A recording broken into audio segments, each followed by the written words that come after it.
many as 1 in 6 couples will face struggles with conceiving a child.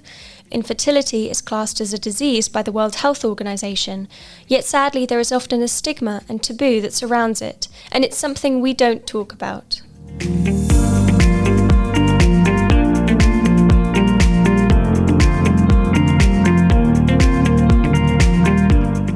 However, I talked to Chloé Fosse about infertility, IVF treatment, and the cost of living pressures placed on couples undergoing treatment. Chloé founded the charity Tiny Seeds over a year ago, but raising awareness around IVF is something she has felt passionately about since going through her own difficult journey. Now the charity not only provides emotional support and a space for people to talk about their struggles and seek advice, but it has begun to offer financial support to those who need to travel off the island for treatment.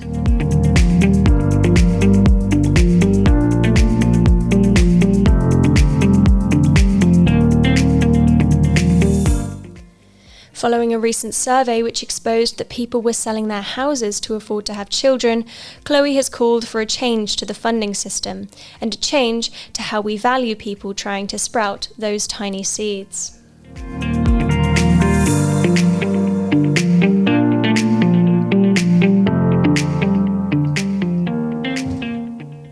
Infertility is obviously a problem that a lot of people deal with. Why don't you give us a sense of the extent of infertility in Jersey? How many couples deal with this? Yeah, sure. So the figures are actually 1 in 6 now. 1 in 6 people will face a struggle with their fertility of some kind.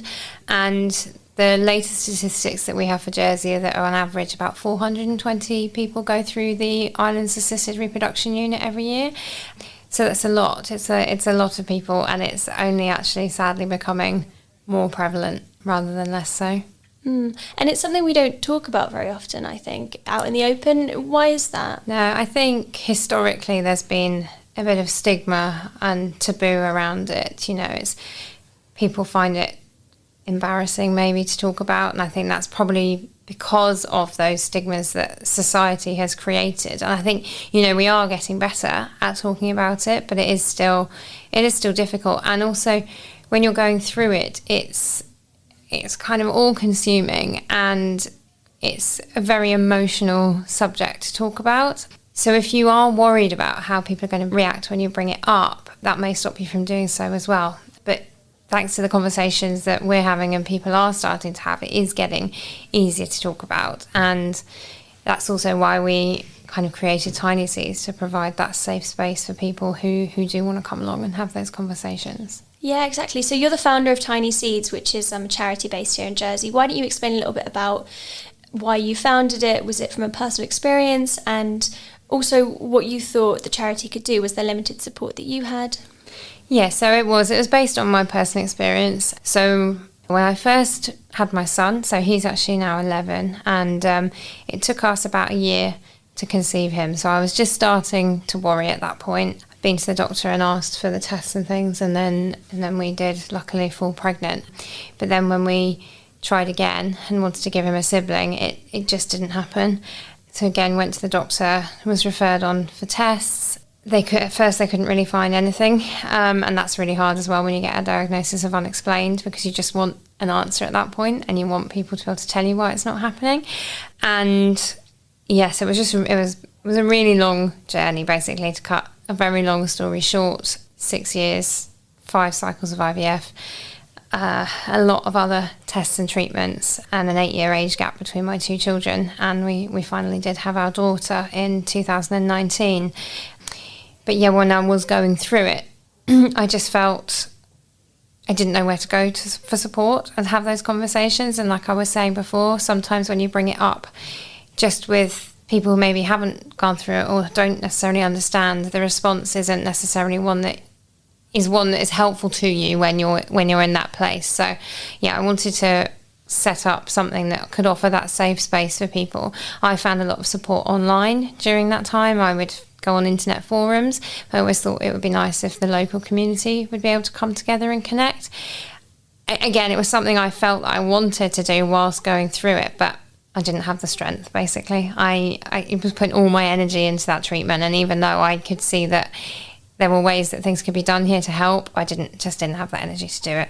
And during COVID, that was when the need became even more intense, because fertility clinics shut down. People didn't know when they were able to go for treatment, and that support was really needed. So that was when I just thought, right, well, now I think now's the time to do it, and set up an online Facebook group, which it kind of snowballed from there, really. It went from online to, well, obviously during COVID, it was then sort of Zoom support meetings, which then progressed to face-to-face meetings.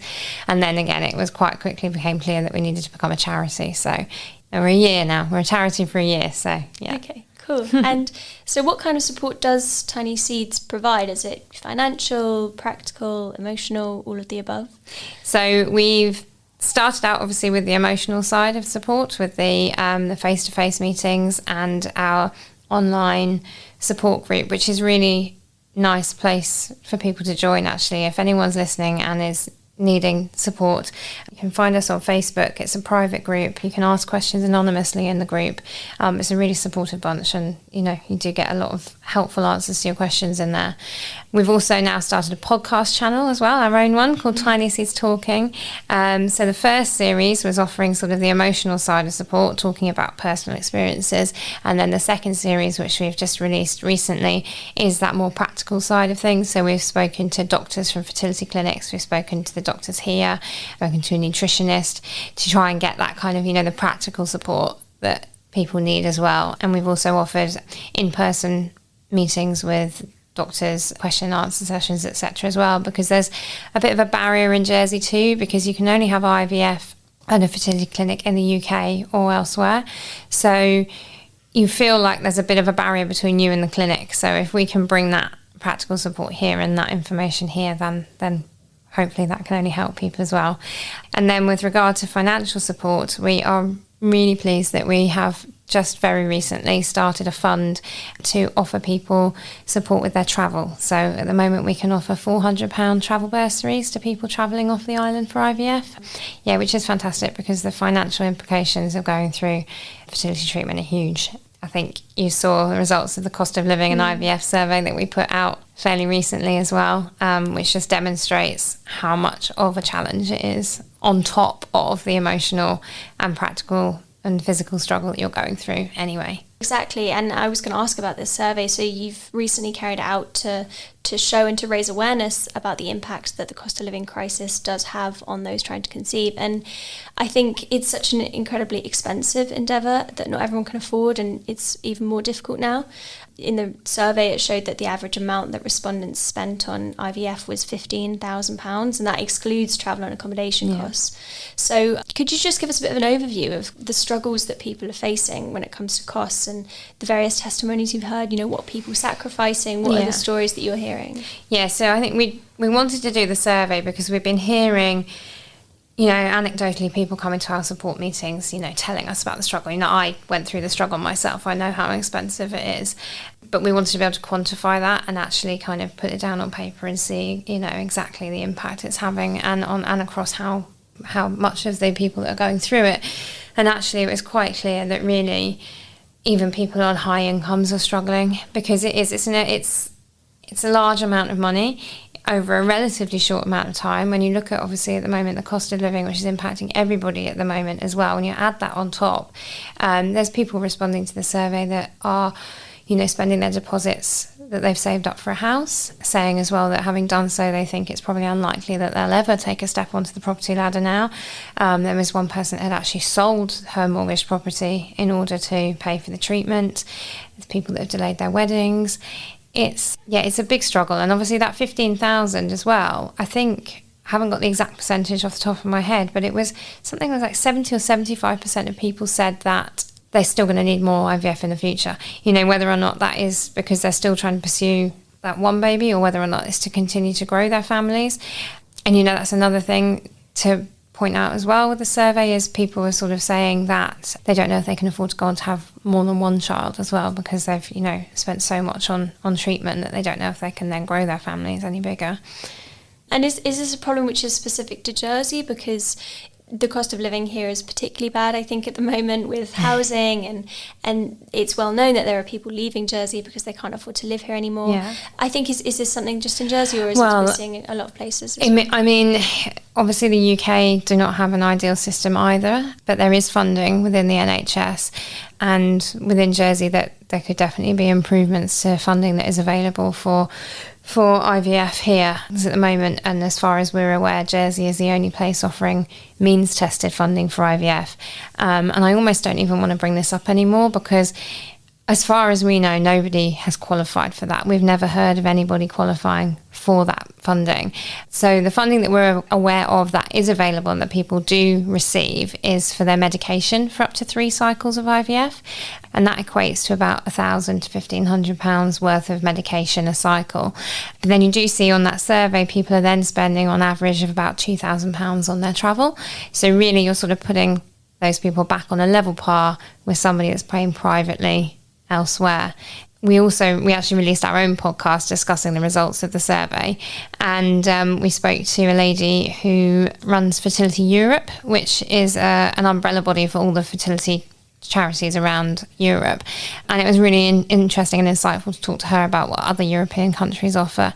You know, there are some now that offer actually unlimited cycles of IVF up to the birth of 2 children, because the impact on the economy as well and the population. So our published fertility rate in Jersey is currently 1.3, and I think it needs to be well over 2 to maintain a population, basically.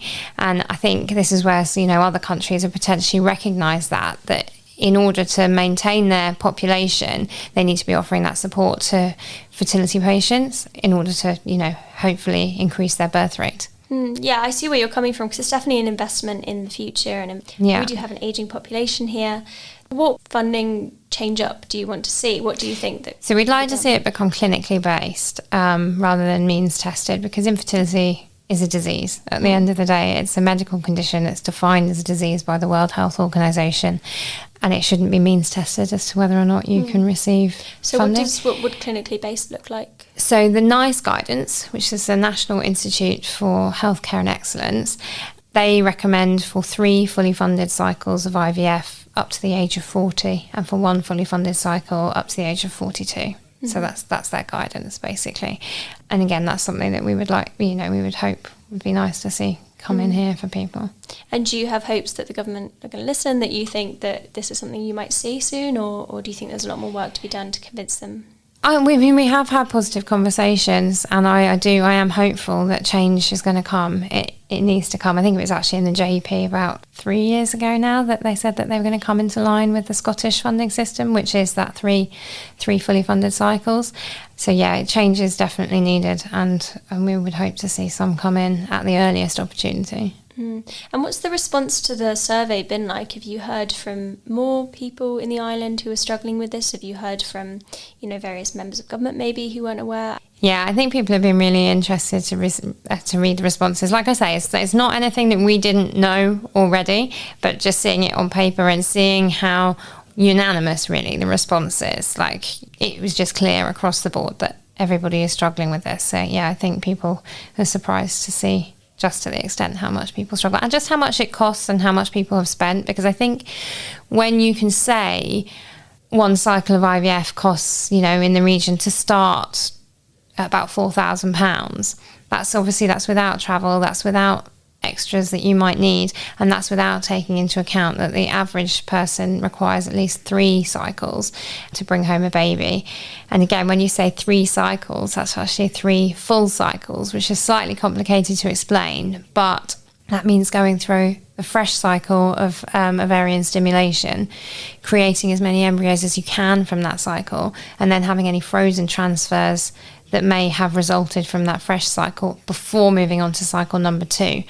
So again, even 3 cycles, that might not sound a huge amount, but actually if you are putting in frozen cycles in between as well, again, it very quickly adds up. And that's why we're seeing those figures of, 15,000 as an average, with people still requiring more treatment. Does that make sense? I know it's a bit complicated. That does make sense, but yeah. I think as well, because it's something that is quite a complicated topic, and maybe for people to access the funding and understand it, it can be quite difficult. Yeah, I think so. It's one of those things that when you don't know a lot about it until you actually experience it and go through it, and then you have to very quickly become your own expert in it as well, because everybody's path is so different, and everybody's experience or, potential medical problems within that experience are different too. So yeah, it's really difficult when you have to become your own expert. You have to advocate for yourself, and like I say, when you've got the emotional toll that it takes on top of that, it's a lot to go through. I suppose that's what Tiny Seeds is for now. Yeah, exactly.